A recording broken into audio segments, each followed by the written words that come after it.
This is the final video in a series of 5 where I'm talking about how to stop constantly eating sugar, and I'm starting part 5 right now.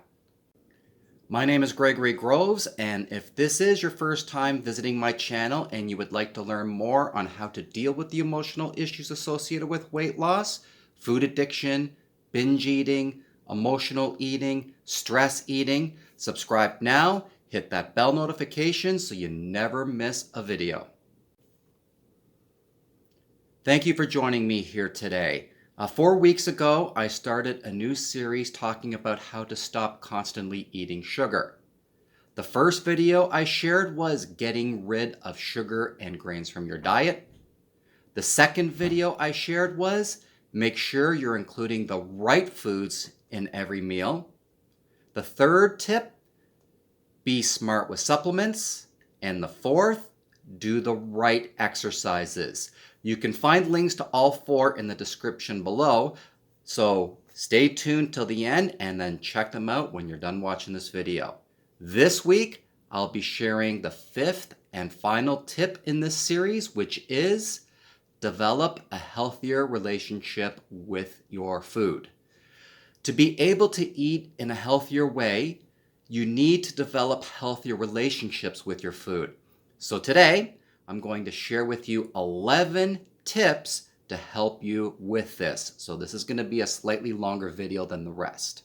So let's start. Here we go. Number 1, avoiding temptation at all costs. So if you have certain trigger foods, you need to make sure that they are not in sight. So if you have to keep them in your home, keep them out of sight. If you don't keep them around at all. There may be circumstances, though, where completely removing these trigger foods is impossible. I get that. I have a 6-year-old son, and I can't cut out some of my trigger foods, which are his treats, even though they are, like I said, really strong triggers for me. So to help me avoid this temptation, I hide his treats behind several healthy snacks or better choices. He knows where they are. I know how to avoid them. Number 2, listen to your body. Ooh, I really want to binge right now. I really want to give in to that binge, and I really want to eat these treats right now. But are you really hungry? Is this really what you want right now? Is it really what you need right now? Does your body really want and need it? So ask yourself those questions. Stop, ask questions, reevaluate the situation. Number 3, focus on what you're eating. Do not eat numb. Focus, on what you're eating and refuse to eat on autopilot. Also, ask yourself, will eating this help me or harm me? Will it bring me a step closer to my goals, or will it push me further away from them? Number 4, eat regularly. Schedule your times during the day to eat. This takes trial and error, but it does work. So what I do is I write out my schedule and post it right on my fridge. This helps me stay on track. But one thing I want you to be aware of, if you do take this route, you don't have to be completely OCD about it. So if you're scheduling a meal at 12 o'clock and you can't eat it till 12:45, that's okay. So what I recommend with your schedule is schedule your foods with grace periods of maybe a half hour or so, but whatever works best for you. Next tip, which is tip number 5. Where are we here? Okay. Don't avoid all fats. Not all fats are bad, and you do need a certain amount of healthy fat in your diet. And these fats are satiable, and when on a properly calculated nutritional program, actually help promote controlling cravings and weight loss. So actually, you do want to remember one thing. Before I jump forward here with fats, Some people say that fats do help them with their cravings, some don't. So be wary about that. But again, not all fats are bad, but you do want to include them in your program, again, when on a properly calculated nutritional program. That's key. Number 6 is fight boredom. When you're bored, what do? You eat. You reach for those unhealthy foods and you eat. You go through the cupboards. You go through your fridge. Then what? You go on a binge. So create some ideas and activities that you can use when you're bored. And most likely to give in to a binge.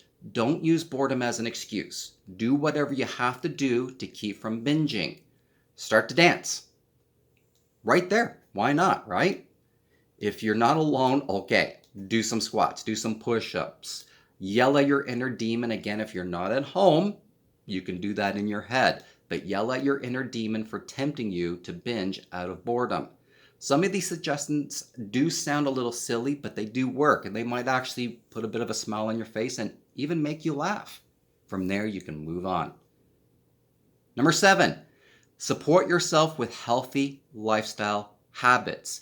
Again, these habits can be used to combat boredom. What healthy lifestyle choices can you start using right now? Number 8, make time for regular exercise. This goes hand in hand with tip number 7. Create a sustainable and realistic exercise program that works for you. Number 9, learn to manage stress. Stress equals stress eating. Stress eating equals a binge. So learn to deal with stress in a healthy, productive, constructive way. Number 10, get enough sleep. When you don't get enough sleep, you're causing yourself unnecessary stress. You're groggy. You're not thinking straight. Your hormones are out of balance, and you are more likely to give in to a binge. Number 11, connect with others. Connect with others who are also struggling. Connect with people who have gone through it or are going through it. Connect with experts. Connect with a support group. Go on to social media, Facebook, whatever, and find a support group. Find an accountability group. If you can't find groups that are right for you, create one. Nothing wrong with doing that. So those are 11 tips that can help you, and I will make sure to add all 11 tips in the description below. To learn more about how to deal with the emotional issues associated with weight loss, food addictions, binge eating, emotional eating, stress eating, subscribe now, hit the bell notification so you don't miss any future videos. Also, look for my next series, which will start next Monday at 4 p.m. Eastern Standard Time. I don't know what that new series is yet at the time of this recording, so keep an eye out. If you have any questions you'd like to ask me, please feel free to leave them in the comments section below, and I will do my best to answer them all. Also, feel free to share any other tips that you have that might help with combating constantly eating sugar. Have an awesome week, and please stay safe during this very tough time. At the time of this recording, we're going through the pandemic of the coronavirus, so please, everybody, stay safe. Try to self-isolate. Remember, social distancing is key right now. And please have a safe and healthy week, and let's get through this together. Again, thank you for watching this series, and I'll see you again next Monday at 4 p.m. Bye for now.